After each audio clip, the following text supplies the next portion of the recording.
Spoilers! This is literally a video about the final boss. What did you think was going to... Spoilers! I'm being spoiled! Look, Timmy, I understand that you can't come to Kimura for a few months, but if you don't want to know, you can just not click on the... Spoilers! Timmy, stop! Actually, yeah, that sort of finished my sentence perfectly. If you don't want to be spoiled, don't click on the thing that we have very clearly labeled to be full of spoilers! Okay? Yeah, I mean, okay. I'm still sort of angry, though. Ladies, gentlemen, and monsters of all ages, welcome one and all to...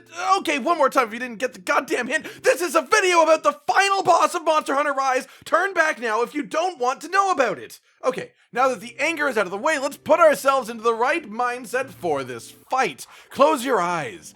Picture yourself floating through the air. Now you're upside down. Alright, good, let's go. What an absolutely incredible creature, is she not? Not just your average floating leviathan, not that that's that regular of a thing, but she has so much more going on here. Very little about this monster is standard. Very little of it shared by other creatures in the series. In fact, if Ibushi, her mate, wasn't also a part of this game, she would be arguably the most unique monster in the entire series. From skeleton to movement style in general, to fighting style, to use of elements, and just the way that you straight up fight her. This has got to be one of the most engaging final bosses I have ever taken part in. If you aren't enjoying it, it's probably because you aren't letting yourself get sucked into Rise's new mechanics, because the real true beauty of this fight from a combat side of things is just how it rewards you for being comfortable with both the wire bug and siege weaponry, more importantly than the wire bug. So much of this fight is just all based around movement, but not so much movement speed as movement precision, and enough awareness to know where you should be moving at any given time as well. This, to me, is beautiful, and a really excellent way of capping off the experience of this game, of Monster Hunter Rise. Also, she is either carrying or plans to be carrying a baby world-destroying Mega Dragon in her womb in the near future, so that's a thing.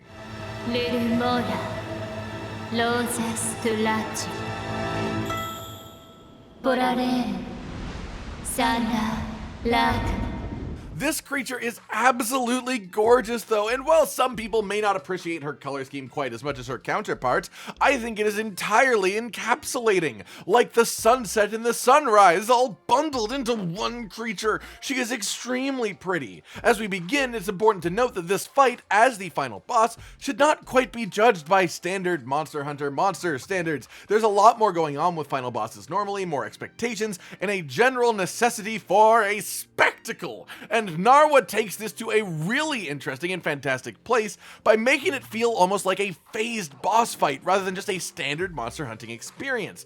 If you think about this fight the way that you think about hunting a Tigrex, for example, you may have a bit of a struggle. You may not enjoy it. You can defeat this monster without using siege weapons, sure. It's a significant amount harder, but it's possible. Point being, why make it harder for yourself? Why not just let yourself dig into what they want you to experience in this fight? The siege weapons in this quest do a ridiculous amount of damage, more than most hunters will do unless they are actively attacking the abdomen specifically. And even then, these same siege weapons attacking the abdomen would be very debatably close damage as well. The main difference being that the abdomen isn't always available to our weapons, and being close to her is a lot more dangerous than being a bit further away. Most weapons will struggle to hit her with any true consistency because of the massive area of effect nature of her attacks and her love for flying back and forth through the arena, which I can't blame her for. If I could float, I would totally just go back and forth constantly. And hell, honestly, if I could float, I would totally go upside down too. Have you ever sat upside down on a couch? I do that sometimes. I think the same concept translates here quite well. That said, this translates to another very important overarching mechanic of the fight as well,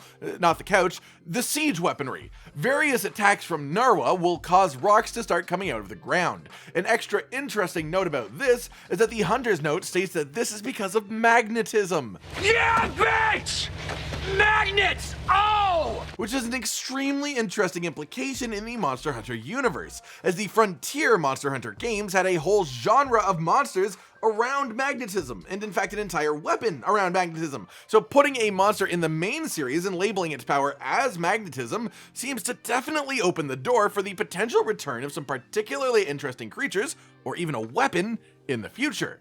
Two of my favorites being those fanged beast wrestlers representing the north and south pole of a magnet. Back onto Narwa and the rocks then, if you see them start to come out of the ground, you generally want to get on one as quickly as possible, with the exception of one or two situations that I will mention to you later. The reason for this is that a lot of Narwa's attacks hit a lot on the ground level, requiring tiny vertical movements to avoid, or alternatively, significant horizontal movements. They're easier to dodge vertically than horizontally. These rocks tend to happen at times where being on the rock is simply undeniably safer than being on the ground. So save yourself the wire bug and run onto it with your legs when you see it pop up in the first place. If you wait too long, then you have to use the wire bug.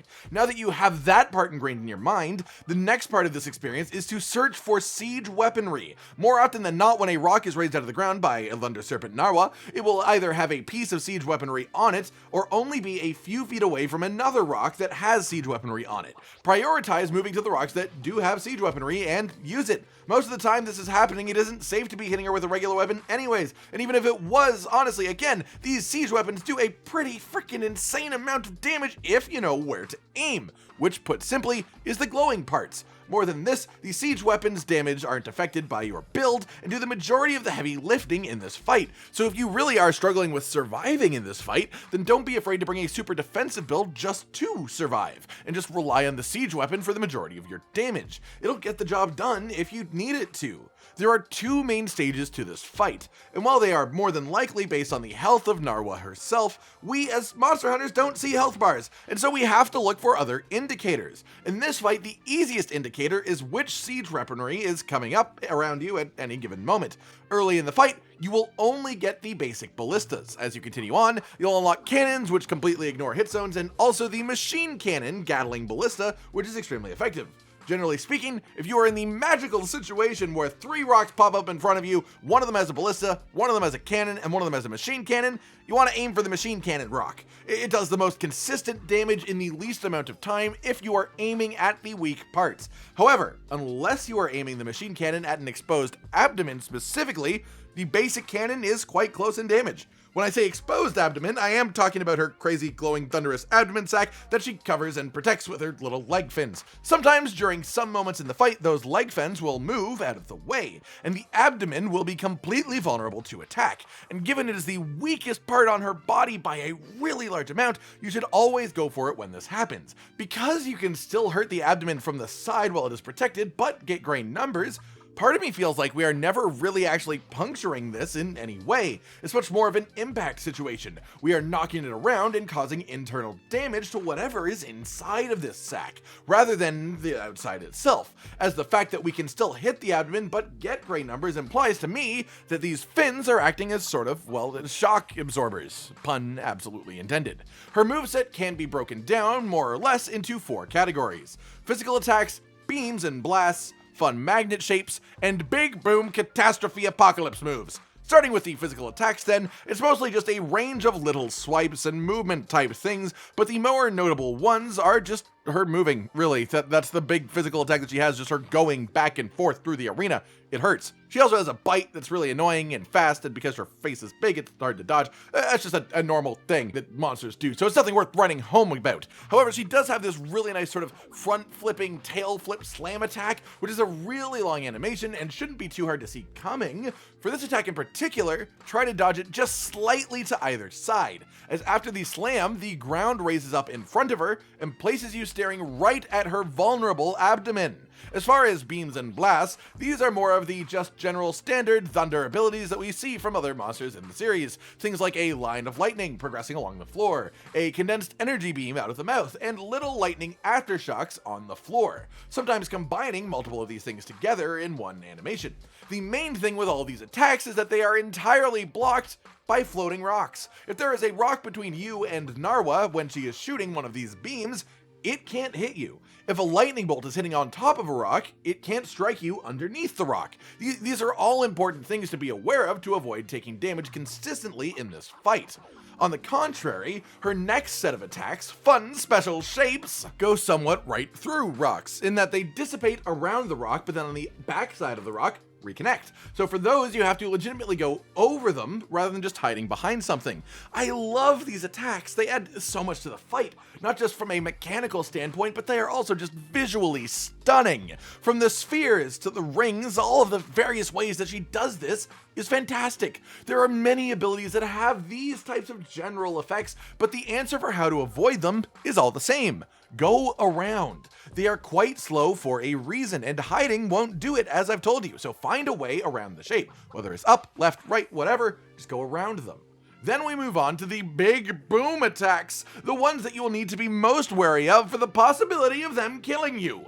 First up, probably the most common one of these, Narwa will perch down on the ground with her hands, head in front of her, deep in thought, and start to produce 3 rings around her midsection, each growing to a larger size than the last. You can see when this is happening from under her even, because of this nice glow that happens on the floor. After she starts moving again, the rings will start to fall from where they are directly to the ground one at a time from the inside out. This may look super threatening from the outside, but it really is as simple as knowing how to dodge it and being confident about it. You can attack her for the entire duration that she's on the floor. Just make sure to go right under her chest as the rings are about to fall. You can hit her in the head, just move to the chest at the right time. You see, because the rings emanate out from Narwa in the first place, there has to be a tiny hole right in the middle because that's where Narwa's body itself actually is. So if you stand right under this hole, you're safe. There is also this really nasty purple beam cone attack that comes out in massive groupings with spaces in between. You just have to take this one carefully, slowly, and dodge and weave between them. As you get further in the fight, Narwa will start doing this one twice in a row at slightly different angles, so don't let your guard down right after the first one. Then there is this move that fires out a few tiny purple orbs from the tail. You'll see her tail glow and some rocks pop up before this happens. This is one of the only attacks in the fight that encourages you to hide under the rocks, as the attacks come from above. Finally, and most importantly, the big bad boom attack. After she's had enough of our aggressive attitude, Narwa will retreat into a ball shape floating in the middle of the room, just like I do when I'm sad. Except unlike when I'm sad, if you don't fire enough cannonballs at Narwa before the end of this animation, she will bust out her super move, throwing a whole new set of rocks down, shooting a spray of purple beams down from above that you have to hide under the rocks to avoid, and then releasing a massive ball of purple energy onto the floor that sends a wave of damage out all around you, so that if you aren't on top of the rocks for that part, you're doomed. Put simply, it's an attack that needs you to be under a rock and then on top of a rock within seconds, but it looks cool as all hell. In any case, if you follow all of the advice that I've given you up to this point, always follow the rocks as they pop up, and use the siege weaponry as much as physically possible, then you will probably never see this attack, as you will always be in a good position to cause this flinch. Outside of this, you also want to use the splitting wyvern shot in the back left of the arena for a massive chunk of damage, and don't be afraid to use the Dragonator either. After all, this is straight up the longest, deadliest, spikiest Dragonator that we have ever seen. Ooh, hubba hubba. Oh, and if you manage to reach a damage threshold on her abdomen, you will cause a 1000 damage pop and giant flinch, as if that wasn't valuable enough already. As a whole, her fight is very methodical, very strategic, and if you take your time and really respect the mechanics of Thunder Serpent Narwa, this is a relatively easy fight, and that takes absolutely nothing away from how completely glorious the experience is. As far as the Narwa equipment goes, her weapons all have an absolute ton of thunder element on them, but not a whole lot of sharpness, and unfortunately too low raw attack to make a crazy amount of use out of. As far as the ramp up skills go, they're unfortunately not as exciting as they may look. Narwa Soul is the unique one to Narwa, which gives you an attack power bonus for every armor piece that you have equipped from the same set. The actual bonus from this is not very much, and when you consider the fact that it needs you to wear 5 armor pieces from the same set to make the full use of it in the first place, it becomes very much not worth it compared to even just taking the attack boost ramp up on this weapon,